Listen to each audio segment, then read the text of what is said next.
नमस्कार। आज का टॉपिक है कि भारत भूमि की रक्षा करने वाले हजारों नेपाली जब भारत की रक्षा कर सकते हैं तो क्या नेपाल में प्रधानमंत्री मोदी की रक्षा क्यों नहीं कर सकते। तो दोस्तों, हम ऐसा क्यों कह रहे हैं? हम ऐसा इसलिए कह रहे हैं क्योंकि प्रधानमंत्री मोदी 8 दिसंबर को नेपाल जाने वाले हैं। ये समाचार आ रहे हैं मीडिया से। तो दोस्तों, प्रधानमंत्री मोदी जब भी नेपाल जाते हैं तो भारतीय सेना की एक टुकड़ी मोदी के साथ में जाती है, जिससे क्या होता है कि नेपाली जनता को लगता है कि भारत हमारी सुरक्षा एजेंसियों की विश्वसनीयता पर सवाल उठा रहा है। नेपालियों का कहना है कि हम तो भारत भूमि की रक्षा करते हैं, तो एक नरेंद्र मोदी की रक्षा हमारा पूरा देश कैसे नहीं कर पाएगा। हाँ दोस्तों, बात तो सही है नेपालियों की, क्योंकि ये बातें नेपाली जब भी मोदी नेपाल में गए हैं तब ही ऐसा हुआ है। नेपालियों का कहना है कि आपकी भूमि के लिए हमारे हजारों युवक आपके देश की रक्षा कर रहे हैं। यहाँ तो एक पूरा देश खड़ा है, तो क्या पूरा नेपाल मोदी की रक्षा नहीं कर सकता है क्या? कि जो भारतीय प्रधानमंत्री मोदी अपने साथ एक भारतीय सेना की टुकड़ी लेकर आते हैं।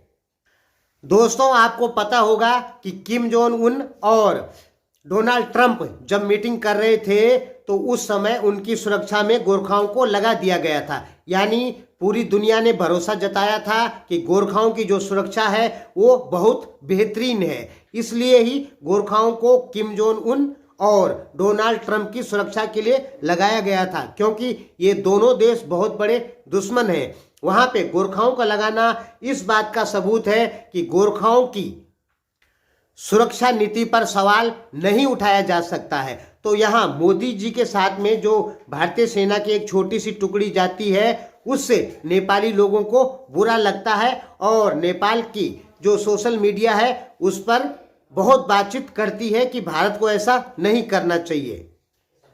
सबसे पहले दोस्तों ये जानिए कि प्रधानमंत्री मोदी 8 दिसंबर को शायद नेपाल जा सकते हैं। लगभग ये कन्फर्म भी हो चुका है, और वहां पर वो लुम्बिनी में भी जाएंगे और रक्सौल काठमांडू रेलवे लाइन का शिलान्यास भी कर सकते हैं, और जयनगर कुर्थी जो रेलवे लाइन है उसको संचालन में लाने की बात भी कर सकते हैं।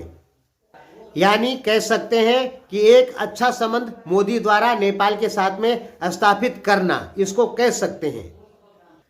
सबसे पहले हम अपने नेपाली मित्रों को ये बताना चाहते हैं कि मोदी के साथ में भारतीय सेना की टुकड़ी क्यों आती है। देखिए दोस्तों, भारतीय प्रधानमंत्री इंदिरा गांधी या राजीव गांधी स्वयं अपने देश में ही सुरक्षित नहीं थे। उनके साथ में जो हुआ वो भारत में ही हुआ। इसलिए भारत की जो सुरक्षा एजेंसियां हैं वो गलती की गुंजाइश कहीं पर भी नहीं छोड़ना चाहती है। इसलिए हमेशा आपने देखा होगा कि मोदी की सिक्योरिटी में बहुत सारे कमांडोज लगे रहते हैं, चाहे वो भारत में हो चाहे वो कहीं पर भी हो। मोदी जब नेपाल में जाते हैं या किसी भी देश में जाते हैं तो सुरक्षा की गारंटी उसी देश की होती है। फिर भी उनके साथ में छोटी सी एक सैन्य टुकड़ी जरूर जाती है भारत की, और ये हर देश में जाती है। नेपालियों को इस पे बुरा नहीं मानना चाहिए। अब अमेरिका में भी जाती है छोटी सी एक कमांडोज की जो फोर्स होती है वो मोदी के साथ। तो क्या अमेरिकन लोग ऐसा बोलेंगे कि हमारी सुरक्षा एजेंसियों पर भारत सवाल उठा रहा है? नहीं ना बोलते हैं। तो वैसे ही आपको भी नहीं बोलना चाहिए। आपकी सुरक्षा जो एजेंसियां हैं या उनके ऊपर भारत कोई सवाल नहीं उठाता है। ये भारत की अपनी व्यवस्था है कि वो अपने कमांडो को मोदी के साथ में भेजते हैं। क्योंकि पिछली बार हमने देखा कि नेपाल की सोशल मीडिया में बहुत सारे विश्लेषकों ने इसका गलत एनालिसिस किया और नेपाली जनता को बताया कि भारत तो हमारे ऊपर भरोसा ही नहीं करता है। ठीक है, तो दोस्तों ये बातें गलत हैं। आपकी सोशल मीडिया के जो विश्लेषक हैं उनको ऐसा नहीं कहना चाहिए था। उनको सब कुछ समझने के बाद ऐसा कहना चाहिए था। हम अच्छे से जानते हैं कि मोदी बिना सुरक्षा के भी एक साधारण व्यक्ति की तरह पूरे नेपाल में घूमेंगे तो भी उन पर कोई आंच नहीं आने वाली, क्योंकि आम नेपाली उनकी रक्षा जरूर करेगा। क्योंकि नेपालियों के स्वभाव में ही अतिथि देवो भव की भावना पहले से ही मौजूद है। दोस्तों, आपको पता होगा कि हमने नेपाल पे 1000 से ज़्यादा वीडियो बना लिए, यानी हम नेपाल के बारे में एक एक चीज़ जानते हैं। तो हम ये भी जानते हैं कि मोदी यदि साधारण व्यक्ति की तरह नेपाल में घूमते भी हैं और नेपाल की सुरक्षा एजेंसियां जितनी भी हैं वो मोदी को सुरक्षा नहीं भी देती है, तो भी नेपाली जनता अपने आप मोदी को सुरक्षा देगी, क्योंकि हम नेपालियों की भावनाओं को अच्छे से समझते हैं। और मेरा मानना है कि मोदी को कुछ लोग जो काले झंडे दिखाते हैं वो तक मोदी की सुरक्षा करेंगे यदि उनके बीच में मोदी जी चले गए तो, क्योंकि कुछ लोग, बहुत कम जिनकी संख्या है, मोदी को काले झंडे दिखाते हैं, वो मोदी के विचारों से सहमत नहीं है। इसका मतलब ये नहीं है कि वो मोदी को कोई नुकसान पहुंचाएंगे, नुकसान कभी नहीं पहुंचाएंगे।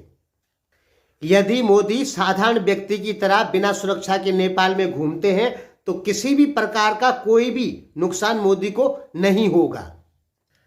तो दोस्तों, निश्चिंत रहिए, नेपाल की सुरक्षा एजेंसियों पर भारत कोई सवाल नहीं उठाता है। वो भारत की अपनी व्यवस्था है, इससे नेपालियों को नाराज नहीं होना चाहिए। अब नरेंद्र मोदी नेपाल जाएंगे, लुम्बिनी जाएंगे, और आप खुद सोचिए कि 135 करोड़ लोगों के नेता जब लुम्बिनी में जाएंगे तो पूरी दुनिया के समाचार पत्रों में आएगा और लुम्बिनी का प्रचार होगा। धन्यवाद दोस्तों। और दोस्तों, आगे की वीडियो में हम आपको ये बताएंगे कि मोदी नेपाल जाएंगे तो वो भारत और नेपाल के संबंधों के लिए अच्छा रहेगा कि खराब रहेगा, ये हम अगली वीडियो में आपको बताएंगे। धन्यवाद।